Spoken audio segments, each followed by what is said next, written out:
Hello, my name is Brianna Morris, and I did my project on the voting rights in the American South for the current issues that is happening right now. In Georgia, they had a Georgia versus Ashcroft case. It weakened the Black community's power in politics by reducing the number of majority Black voting districts. They could still vote, but had less power to elect the candidates of their choice, which showed that they truly could not get the fair representation that they wanted. In my opinion, when reading this article, what I don't think anyone should have their political influence diminished, weakened, or tampered with at all. I think if we are a democracy, everyone's vote should count the same amount no matter what. No one should be treated differently, unfairly, or less than, and neither should their vote or voice. The Voting Rights Act of 1965 came about because there was a widespread of Black suppression, which then led to national issues. Discrimination voting practices were then banned, and there had to be government checks with certain states. Even today, the voting rights conflicts are still present in certain places, and individuals are still dealing with redistricting and voter identification laws and the rules of the election. I don't think it's fair for politicians to be trying to redistrict anyone at all. Why not just keep everything the way it is? Because by redistricting, they are not making everyone's voice heard. They're putting the people they rather hear at the forefront and the people they don't care about in the back. And that is not what a democracy is. The main argument in the article has the revolution been specified a critical assessment of the status of research on the Voting Rights Act and Black politics by A. Lewis is the revolution, which is a massive transformation of American democracy in 1965. After the Voting Rights Act, millions of Black citizens came together to outlaw the racial discrimination in the voting world. Lewis says that the Voting Rights Act lacks clarity by relying on metrics of Black political empowerment instead of accessing the actual power issues, and individuals try to use that as an excuse to say that the Voting Rights Act does show clarity to colored people, but they don't look at the deeper issues. I believe the politicians and Republicans focus more on the metrics of Black political empowerment because they are deflecting and don't want to actually pinpoint the deeper issues with the power system.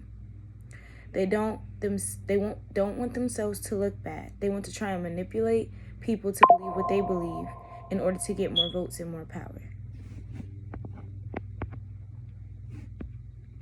In April 2026, in the state of Louisiana, the Supreme Court came up with the decision that drawing election districts based on citizens' races is not right at all. Even if they were trying to protect the minority, it is still unconstitutional for the majority. In order to use race as the leading argument with drawing election districts, you would have to prove that the state intentionally acted with discrimination. With the amount of unfair representation that we have, makes it more difficult for us to challenge the unfair voting maps.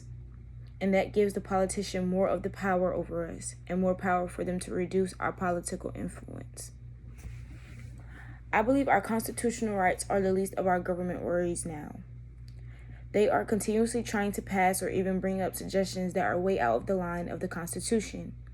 They are trying to take away our rights, but we cannot stand for that. The major issue in the article, True Threats of First Amendment Protections in the Age of Voter Disinformation, is that the Supreme Court's true threats versus the voter protection laws and nonviolent threats such as economic coercion can be shielded by the First Amendment. They hide behind that, and it can't be taken seriously because of how they changed the specification of the First Amendment. As long as the threats aren't life-threatening, they are okay to say to someone. So someone's boss can say, if any of you vote in this upcoming election, we will make sure that you are fired.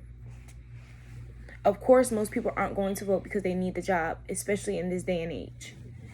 Citizens should not be scared to lose their lively income because they want to practice their constitutional right.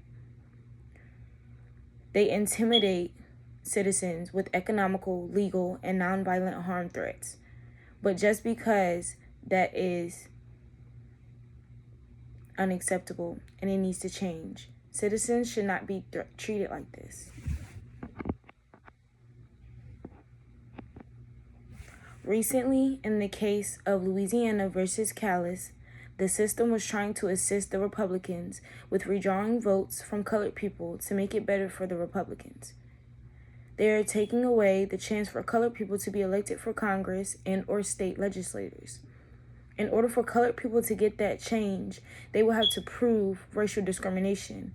But they are in a predominantly white city, so that makes it harder for them to do, with strictly only white people elected for the large system. I think colored people of every race need to come together and make a change that is better for the majority of the world and not just the select few individuals.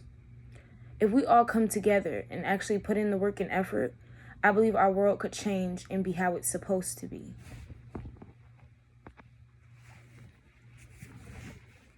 In conclusion, I believe our government is doing what is best for their people and not for every citizen, how it should be. They are trying to change us from a democracy into a dictatorship, and that is not what the United States is about. We are about living peacefully and being the most diverse and fair country in the world. We are about accepting immigrants, different cultures, races, religion, gender identifications, different races, different religions into our country, making them feel comfortable. If we don't do something soon about our country, we could go into a downward spiral, and who knows if we're going to get our home back. We have to do something now. It is 2026 and this is still going on. If we don't do something now, it will continue to go on in 2027, 2028, and 2030, and so on. We don't want our kids going through this or their kids going through this. We have to change the world now in order for the better. I thank you so much for listening to my presentation, and I believe that we need to stand up and be heard more. If you are a young person, you need to exercise your constitutional right and you need to vote. Even if you don't believe either parties are good, vote for the Congress, vote for your city council, vote for all of that. Your voice has to be heard. You have a right to vote. Even if you don't want to vote for the president, you have to vote for your city at least. We have to do whatever we can to help everyone in order to better our city and our world. Thank you.